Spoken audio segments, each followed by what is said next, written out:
to I Love. I am Evil Podan. On today's Halloween episode, we're going to talk about Mad Monster Party, the Rack and Bass 1967 Halloween special. They made a sequel to this in 1972 called Mad Monster.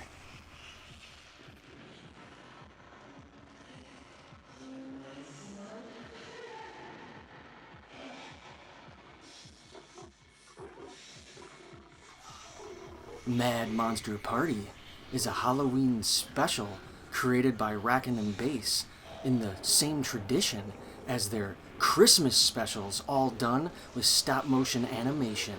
The sequel was traditional animation, more like a Hanna-Barbera cartoon. Oh yeah! You gotta stay one step ahead. Stay one step ahead. Tune into what's happening, boy. Stay one step ahead. You gotta stay one step ahead. Stay one step ahead. I feel like this special is an inspiration to more modern comedy, scary movies that we would be more familiar with, like Nightmare Before Christmas or Hotel Transylvania. Let's have a little plot summary. Baron von Frankenstein just completed his greatest creation. He decides to hold a party with all the monsters to tell of his creation and announce he will be resigning. Frankenstein will also name his successor to take over leading the organization of monsters. This displeases his assistant Francesca, who saw herself taking over for Frankenstein. Dum, dum, dum. Who is this successor? The doctor's nephew, Felix Flanken. This flunky, whatever he calls himself. What kind of a monster is he? A ghoul, a demon, a spook, or A human. They're the worst kind. Surprisingly enough, there are only 4 voice actors in this entire film. Let's check out the characters that they play and the voice actors themselves. First off, we have Boris Karloff, who is playing Baron Boris von Frankenstein. Yes, they changed Frankenstein's name just for the Great Karloff. Normally, Frankenstein's name would be Henry or Victor. We also have Gail Garnett as Francesca, the Baron's assistant. Phyllis Diller plays the monster's mate, also known to us as the Bride of Frankenstein. And Alan Swift plays all the rest of the characters and monsters in the film, and supporting characters. This includes Felix Flanken, the Baron's nephew, Yetch, the zombie butler and his bellhops, Count Dracula.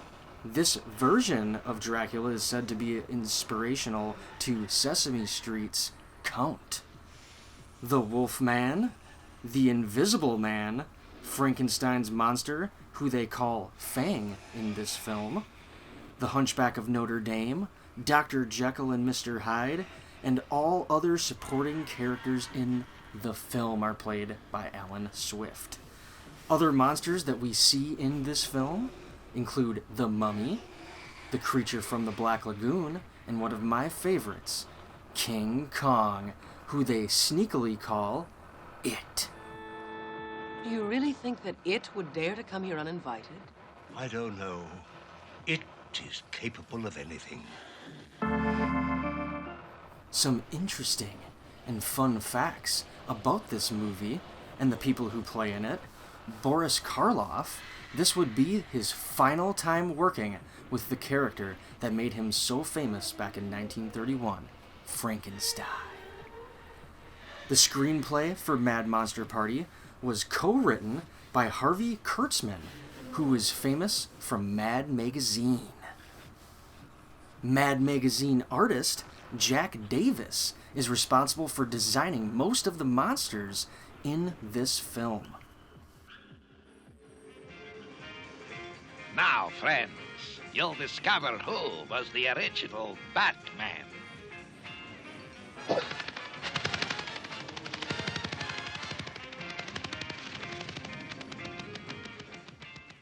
Alan Swift, for two of the characters he plays, does special impersonations. Those would be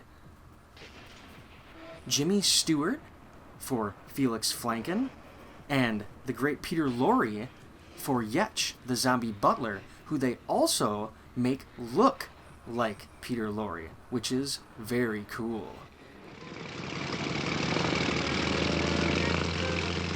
Quickly, into the air, zombie birdman!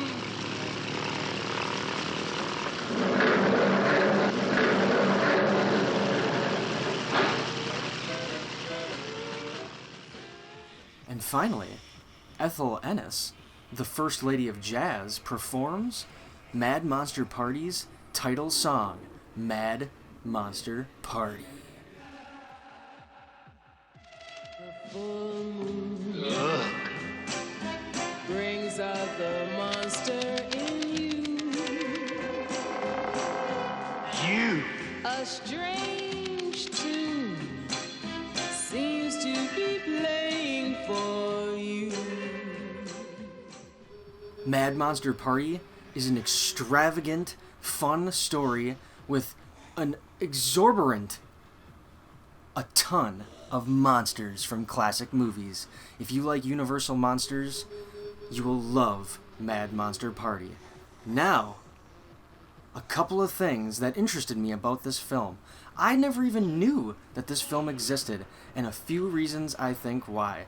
Even at my age, I remember the other Rack and Base holiday specials from Christmas being on television in the 90s, the 80s, and probably even still to this day. This movie has a few questionable things nowadays in the humor department. There is a part where the monsters get drunk and beat each other up. It is funny, but some people might not want their children to see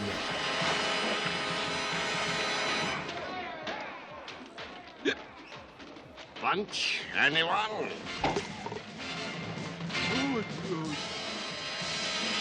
And of course, there is a lot of suggestive humor towards Francesca, the beautiful assistant.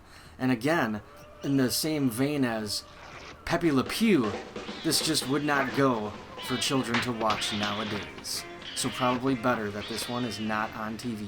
But we as adults can still enjoy the great humor and all of the sweet, sweet references in it. Oh yeah. Community fun. If you have seen Mad Monster Party, who or what was your favorite character or monster in this film? Mine had to be it.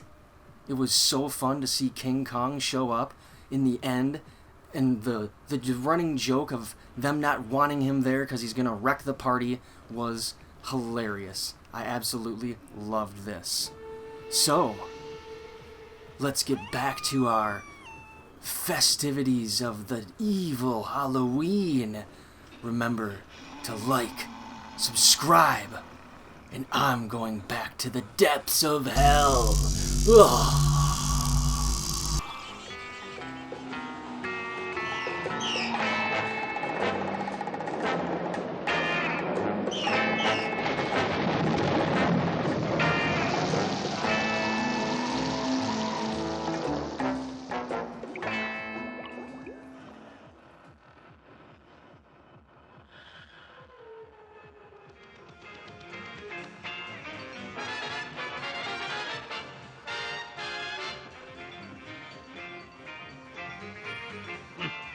My, but it's getting chilly.